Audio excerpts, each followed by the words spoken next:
दाहजनकम्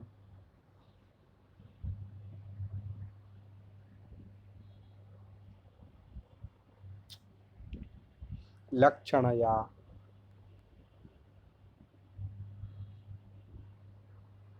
दाहस्वभावम्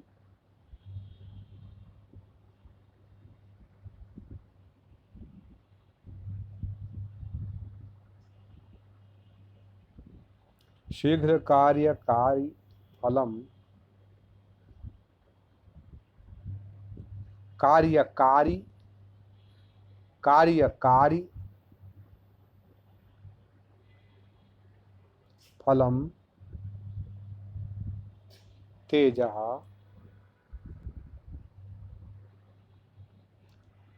धाम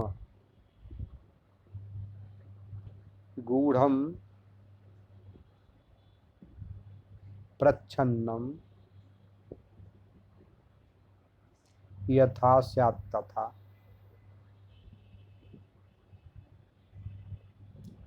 यथा स्यात् तथा स्यात् तथा स्यात् तथा अन्यजनैर्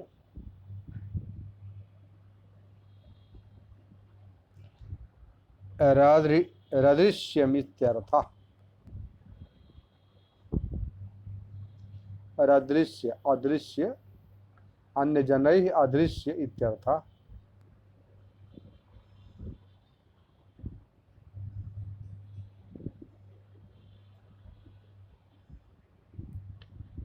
अदृश्यम इत्यर्थः अस्ति। ये अदृश्य शक्ति होती है। ही यतः स्पर्शानुकूलाः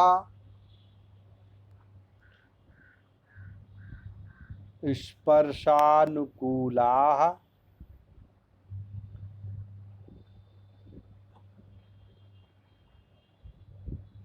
सुखकर स्पर्शा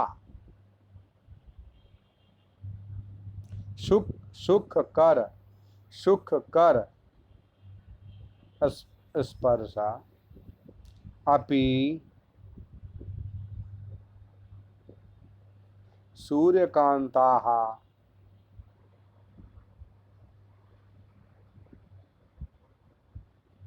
सूर्यकान्तमणयः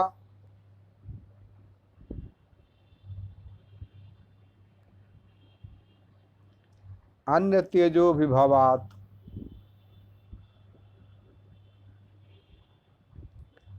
अन्यतेजोभिभवात्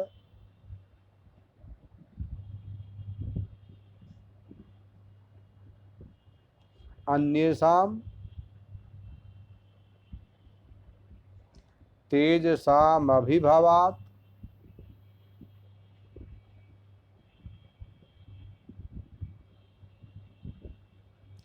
समाक्रमणात्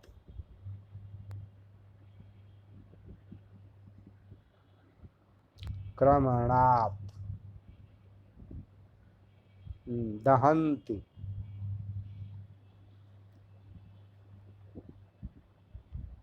अग्निं वमन्तः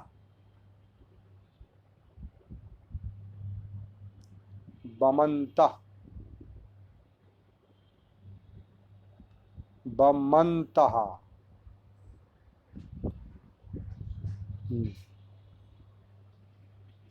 दाह समर्था भवन्ति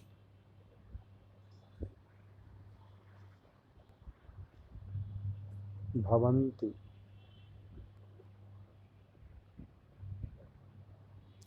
वही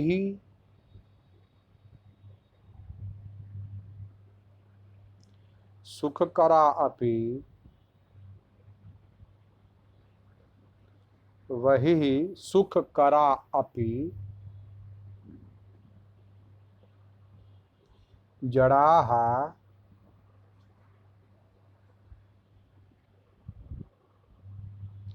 सूर्यकान्तमणयोभिभवात्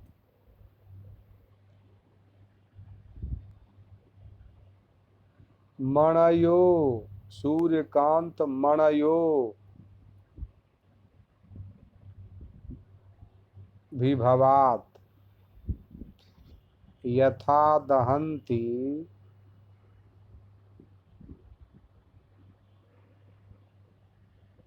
तथैव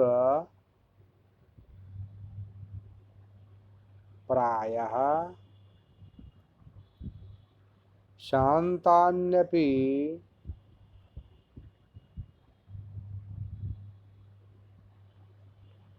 तपोवनानि तपोवनानि तपोवनानि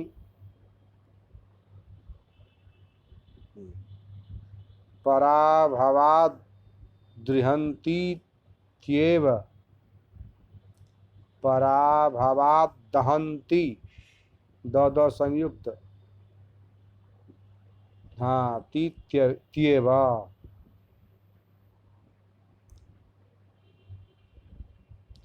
तेषाम् मबुद्धिर्पूर्वकत्वात् मबद्धिर तेषाम् बुद्धिर्पूर्वकत्वात्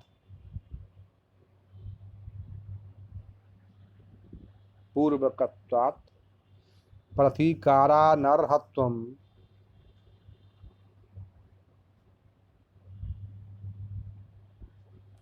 पूर्वकत्वात्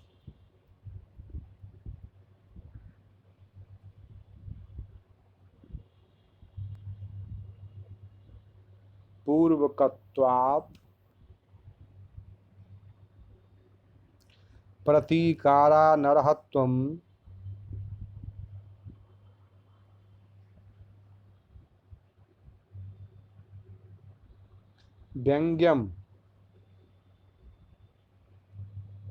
व्यंग्यम मुनीनां शापायुधत्वे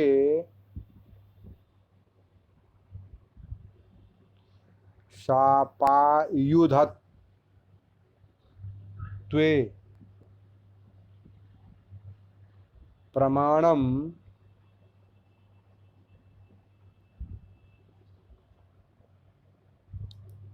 यथा महाभारते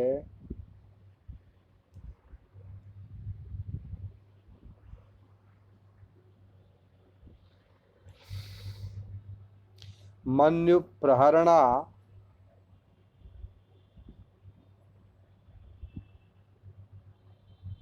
विप्रा न विप्रा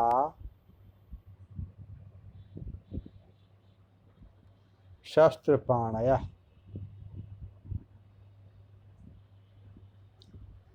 हाँ तथा च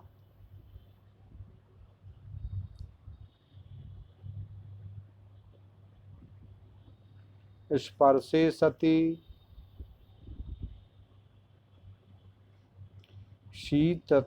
शीतला अपि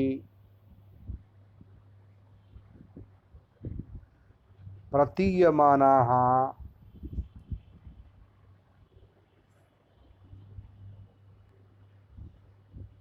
सूर्यकांतमणयो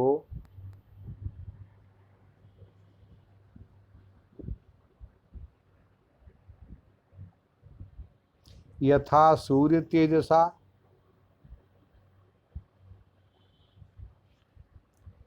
तेजसा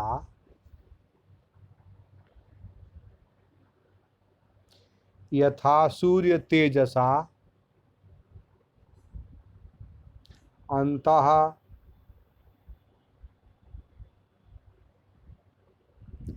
स्थितमग्निं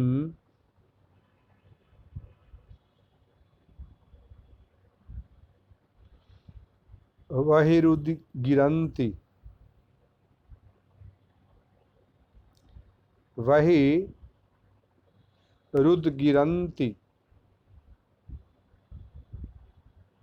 रुद्गिरन्ति। ग क ख ग युद्गिरन्ति। हाँ। तथा स्वभावतः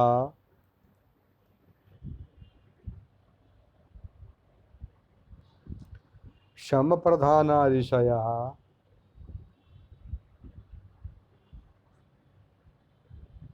परकृत बलात्कारेण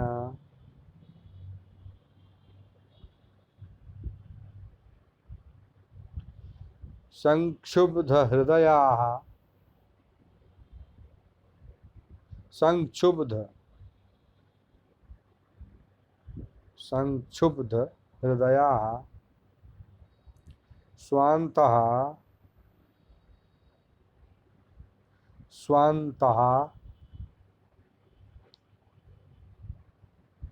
स्थित परनिग्रह सामर्थ्यम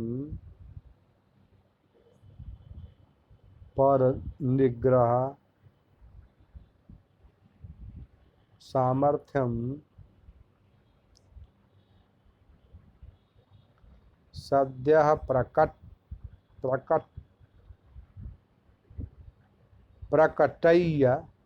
प्रकटय्य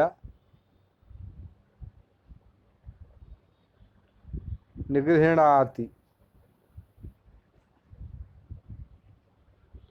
निगृह्णाति परानिति भावः।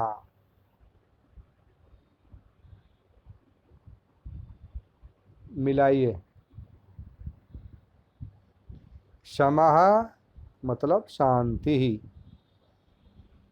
शांति ही एव प्रधानम मुख्यम वस्तु येषां तेषु सम प्रधानेषु शांतेष्वपि अतएव तपः एव प्रधानम वित्तम। जीवन सर्वस्वम। तपस्वियों के लिए क्या है? उनके लिए शांति पूर्वक तप करना जो है वही प्रधान वित्त माने प्रधान धन है उनका, और जीवन का सर्वस्व भी होता है। तो जिनका जीवन का सर्वस्व तप ही है और मुख्य धन शांति पूर्वक तप करना ही धन है, ऐसे तपोधनेषु, जिनका तप ही धन है, ऐसे जो तपस्वी हैं, दाहात्मकम माने दाहजनकम जला देने लायक लक्षणया दाह स्वभावम माने क्रोध की बहुत अधिकता। वो जितने शांत होते हैं उससे 10 गुना क्रोध की अधिकता भी उनमें आ जाती है। दाह स्वभावम शीघ्र कार्यकारी फलम मतलब न या छ डू एंड डाई तुरंत करने के लिए प्रवृत्त हो जाते हैं। तेजः धाम गूढ़म प्रच्छन्नम यथा स्यात् तथा अन्य जनैर अदृश्यमित्यर्थः। ये चीज बाहर का आदमी नहीं समझ सकता है। उनको शांति समझता है कि बहुत अच्छे लोग होते हैं, शांत होते हैं, लेकिन अंदर का जो क्रोधाग्नि है उस अग्नि को बाहरी आदमी उस शक्ति को नहीं देख पाते हैं। जो हाँ जिसमें जलाने की शक्ति होती है उस अग्नि को बाहरी आदमी नहीं देख पाते हैं। ही यतः स्पर्शानुकूला कैसे कि सूर्यकांत मणि जो होती है वो आप उसको छू सकते हैं, हाथ नहीं जलेगा, लेकिन यदि किसी प्रकार की दूसरी जलाने वाली वस्तु उसमें टच कर जाए तो आग धधक जाता है उसमें से। सूर्यकांत मणि का ये गुण है कि आग जल जाना, और फिर चंद्रकांत मणि यदि रख दिया जाए तो आग बुझ भी जाती है। तो यहाँ चंद्रकांत मणि से मतलब नहीं है, यहाँ सूर्यकांत मणि का ही उदाहरण दे रहे हैं कि जिस प्रकार सूर्यकांत मणि किसी दूसरे प्रकार के टकराहट से या किसी प्रकार के सट जाने से प्रज्वलित हो जाता है, उसी प्रकार महर्षियों का जो स्वभाव है वो शांत रहते हुए तप करना है। उनका तप ही धन है, तपोधन कहा गया है उनको। लेकिन सूर्यकांत मणि की तरह यदि किसी प्रकार का कोई उनको रोक टोक करे, टच करे, तो उनका क्रोध बहुत तीव्र हो जाता है। तो वही कह रहे हैं कि शम प्रधानेषु तपोधनेषु गूढ़म ही दाहात्मकमस्ति तेज। गूढ़ मन छिपा हुआ, उनके जीवन में जो तप ही मुख्य है, उनके अंदर दाहात्मक शक्ति छिपी हुई आग होती है। कैसे? जैसे सूर्यकांत मणि को आप छू सकते हैं, लेकिन यदि किसी प्रकार का संघर्ष या हल्का सा टकराहट हो जाए, निरोधात्मक कोई बात हो, तो तुरंत वो प्रज्वलित होकर के जलाने लायक हो जाता है, मतलब जला देता है। इसीलिए हम लोग, इसीलिए उन लोगों को रोको, सब लोगों को रोको कि हम लोग बगल में हैं। पहले तो बोला कि वन के प्राणियों का जो निग्रह करने के लिए आगे आगे हमसे आगे चलते हैं शिकार खेलने की तैयारी की दृष्टि से, तो उन लोगों को बुला लो। और हम लोग अभी तपोवन के बगल में हैं, इसीलिए उन लोगों को भी रोको कि उधर कोई सिपाही नहीं जाए, क्योंकि सम प्रधानेषु तपोधनेषु, सम प्रधान है जिनका, शांति प्रिय लोग जो हैं, और तप ही धन है जिनका, ऐसे जो तपस्वी लोग हैं उनका आश्रम है जहाँ पर। गूढ़म ही दाहात्मक मस्त तेज, उनके अंदर छुपे हुए आग, जिस प्रकार सूर्यकांत मणि में छूने लायक मणि होता है, लेकिन अंदर आग रहती है, टकराहट पर या किसी विशेष परिस्थिति पर वो आग धधक उठता है। इसी प्रकार तपोवन में रहने वाले जो ऋषि महर्षि हैं, उनका भी क्रोध सूर्यकांत मणि की तरह छिपा हुआ अग्नि अंदर स्वभाव में होता है, जो बाहरी आदमी उसको देख नहीं सकते हैं। ही यतः स्पर्शानुकूला सुखकर स्पर्शा अपि, आराम से छूने लायक भी, सुखकर जो स्पर्श है, आराम से छूने लायक भी सूर्यकांत मणि, सूर्यकांत मणयः अन्य तेजोभिभवात्, अन्येषां तेजसाम अभिभवात्। दूसरी तरफ से जरा सा भी अग्नि का या गर्माहट का स्पर्श होने पर समाक्रमणात् दहंती, वो जला कर राख कर देता है। दहंती अग्नि बमंतः, आग उगलते हुए, दाह समर्था भवंत, आग उगलते हुए वो जलाने लायक हो जाते हैं। वह ही सुख करा अपि जड़ाः सूर्यकांत मणयो भी भवात, यथा दहंती तथैव प्रायः अक्सर शांतान्यपि तपोवनानि। पराभवाद दहन्तीत्येव तेषाम् अबुद्धिपूर्वकत्वात् प्रतीकारान् नरहत्वम व्यंग्यम। कहने का मतलब, जलाने का क्या मतलब है, उनका क्रोध बहुत ज़्यादा हो जाता है।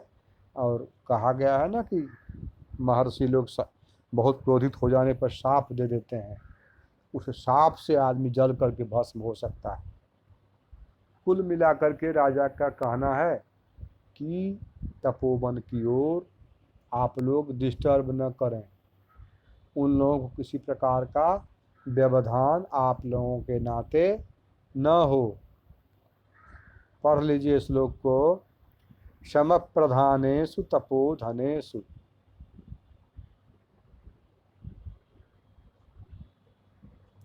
गूढ़म हि दाहात्मकमस्ति तेजः।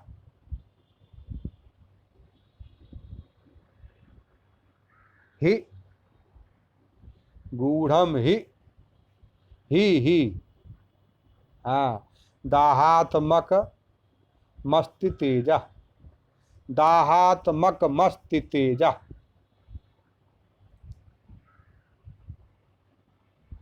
स्पर्शानुकूला इव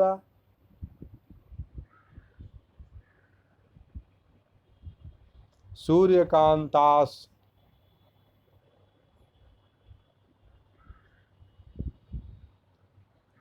तदन्न तेजो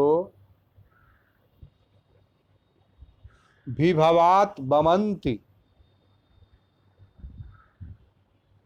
विभवात भवन्ति,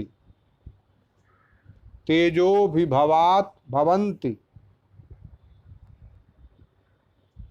हाँ, रघुवंश का श्लोक लिखिए। प्रवृत्त मात्रेण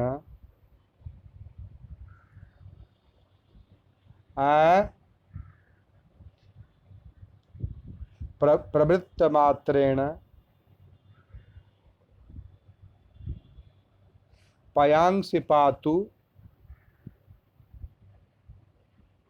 पयांसि पातु, पातु मावर्त वेगात, वेगात भ्रमता घनेन, भ्रमता घनेन। पूर्ण विराम, दूसरी पंक्ति। आभाति भूयिष्ठमयं समुद्रः, भूयिष्ठमयं समुद्रः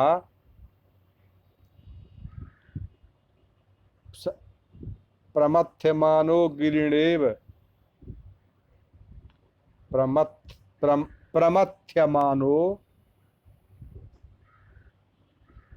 मानो गिरिणेव भूयः।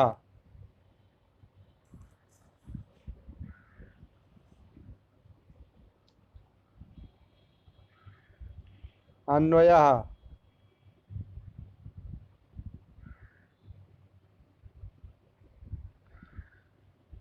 पयांसि पातुम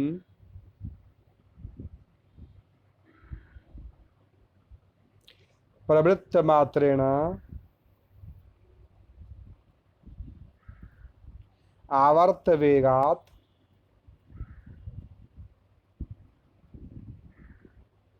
वेगात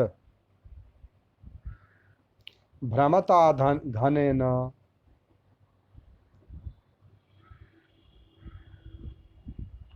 अयं समुद्रः भूयः गिरिणा प्रमथ्यमानः इव भूयिष्ठम आभाति। व्याख्या।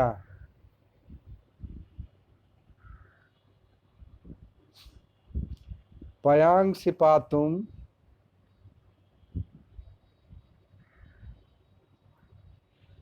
प्रवृत्त एव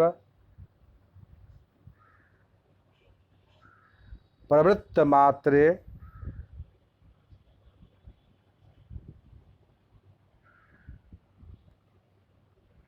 न तु पीतवांस्ते नावर्त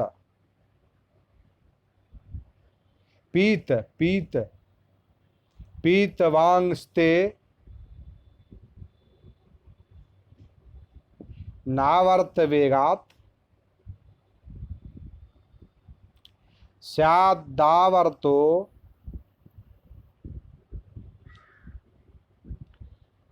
स्यादावर्तोम्भसाम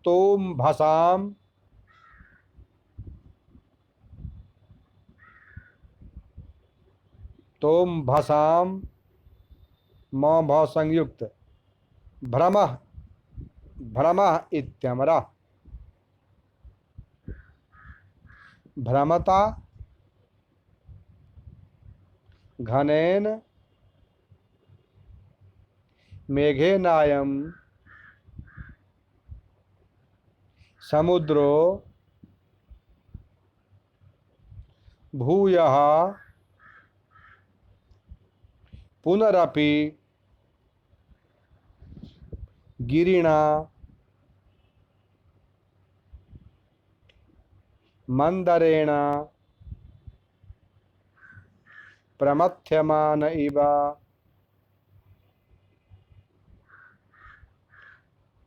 भूयिष्ठ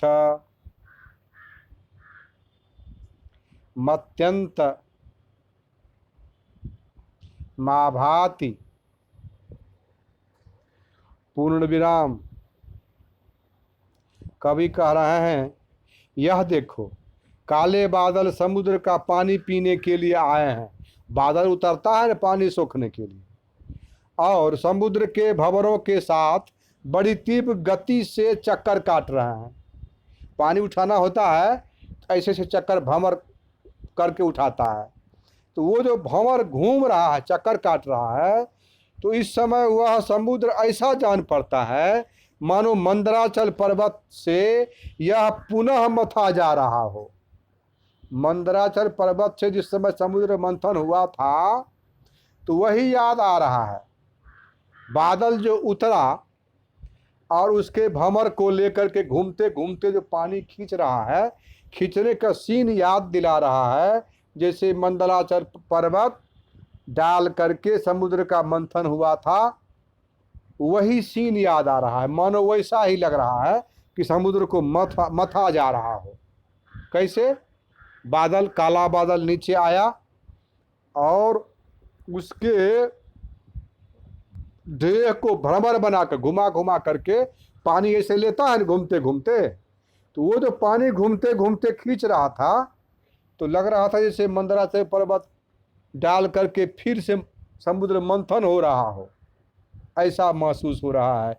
प्रवृत्त मात्रेण पयांसि पातुम आवर्त वेगात् भ्रमता घनेन आभाति भूयिष्ठमयं समुद्रः प्रमथ्यमानो गिरिणेव भूय।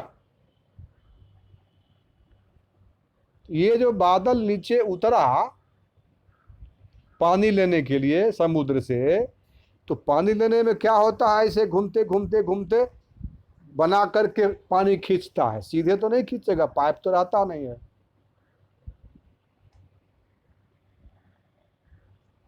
चलो